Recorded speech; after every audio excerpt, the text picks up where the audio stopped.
So moving on from the last video, I've expanded the building here just to be show it a bit of a bigger size. Potentially could be a commercial size building, office block, or school type project maybe. So I've expanded it to be a bit bigger, and I'll show you simply how we did that. So basically just jumped into either a 2D view or a 3D view. Just grab the wall, simply move it like that, and expand your building out. You can also use these temporary dimensions as well, as they're known, and it gives you dimensions. You can put in a dimension there, 20,000 for example. It gives you a rough building. So I'm just going to undo that. So we're just going to build this building up with a bit more detail. So what I'm going to do, I'm just going to start placing a roof on it to have it looking a bit more like a building. So under your architecture tab and under the roof tool, you've got a number of different options here. So you've got roof by footprint, and you can see that a tool tip comes up here on the right hand side, which can be quite handy to use as well if you're ever stuck to figure out what a particular option does. And we've got roof by extrusion as well. Now I'm going to choose roof by extrusion. The reason for that because I know that I want I'm going to put a single monopitch roof onto this building, so I'm going to draw it by a roof by extrusion. So I'm just going to select roof by extrusion, and it's going to ask me a plane. So I'm just going to pick what plane, and I'm just going to pick the side wall of that building because I know I want it to be aligned with that wall. So it asks me what level I want to place it at. I'll select level 1 for now, click OK, and I'm going to jump just to my side view here.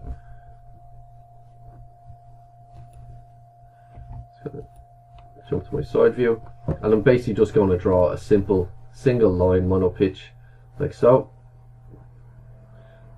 Put it out. I can change the angle of it as well afterwards if I want. And once I click yes, I have a roof already selected here on my left, similar to the way you create a wall. I'm just going to select all of these walls then.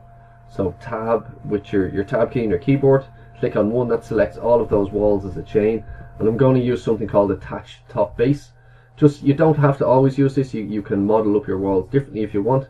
And I'm just going to select my roof, and you can see that has closed the roof entirely up to the walls. So you've got a nice tidy roof there as well. And you can also expand. You can go back and edit this roof afterwards if you wish. So I'm just going to go to edit profile, and if you want to change the shape of that roof, you can do it by doing that if you wish. But I want to just change the width. I want a bit more of an overhang on the side of my building. And one way of doing that is just you can pull these across. You can use dimensions as well if you want. I want a nice overhang on my building. Kind of looks quite architectural and nice. And we've got a nice overhang where we're going to have our entrance here at the side. So next thing I'm going to do, I'm just going to place some floors. So again, use the floor tool, similar to how you might place a roof as well. So I'm just going to go to my floor level 0, go to my floor, choose an architectural floor, and we've got floor build-ups here already. As I said already, you can go back and change these if you want at a later stage. And I'm going to use the pick walls tool. There are a number of pick line tools as well. I like to choose the pick walls tool, and the reason for that is because if a wall moves, then you know your floor is going to move with it. And it gives you an option up here to extend into wall core, which you can do. You can set the dimension depending what your wall construction is. And I'm just going to hit tab on that. I'm going to click all of my walls. And you can see that's aligned exactly there. That's my base floor, so I'm just going to click OK on that. And what I'm going to do here, I'm just going to cut a section box, which is a handy tool in 3D. Go to my section box, turn that on, and you can just slide this across. Now this doesn't affect the actual physical makeup of your building, it just gives you I suppose a different view to look at it. I'm going to select all of these walls, and I'm going to put a base offset of say -350, just so they extend below the floor slab. And obviously your ground can be at a different level here as well.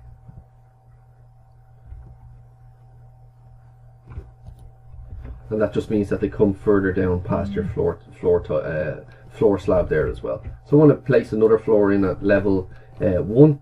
So because these floors are reoccurring, they're the exact same floors, I can actually copy that floor up. So what I'm going to do here, I'm just going to click that. Even if your floor build-up changes, I'm going to copy that. Now I'm going to go into my level 1. So it's based on level 1. I'm going to select 0 so that it jumps down to level 0 because it's 1900 at the moment away from level 1, which we don't want. And I'm actually going to place another story into this as well. So I'm just going to go into my elevation. So we've got 2 levels here.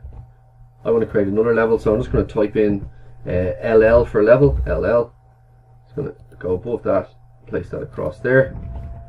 So we've got level 0, level 1 and level 2. You can see they're all at different heights, and you can see on the left hand side here it's actually creating another level as well.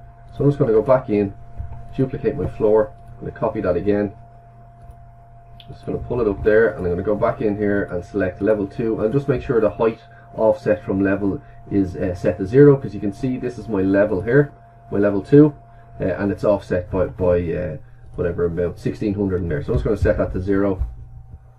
Set that to 0, hit apply, and if these are intermediary floors, it's going to be more than likely different construction in your floor build-up.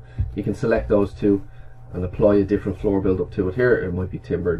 If it's a commercial build, it's obviously going to be a lot more structurally sound carrying there. It's not just domestic build, so you're going to have a higher floor build-up as well.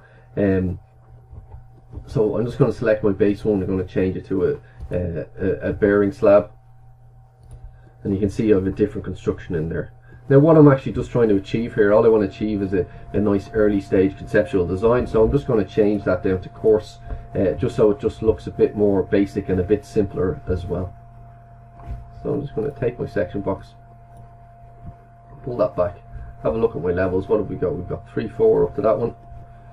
Sounds fine. So make sure we've enough height between them all. And good. So we've got 0, we've got 4 meters to the next one. I might actually change this one. I'm going to increase this level. I'm going to change that up to 8 meters. Let's change that to elevation 8 meters, and you can see that that changes the level, but the floor has also moved with it as well. So in the next video I'm going to run through adding a bit more detail into that as well.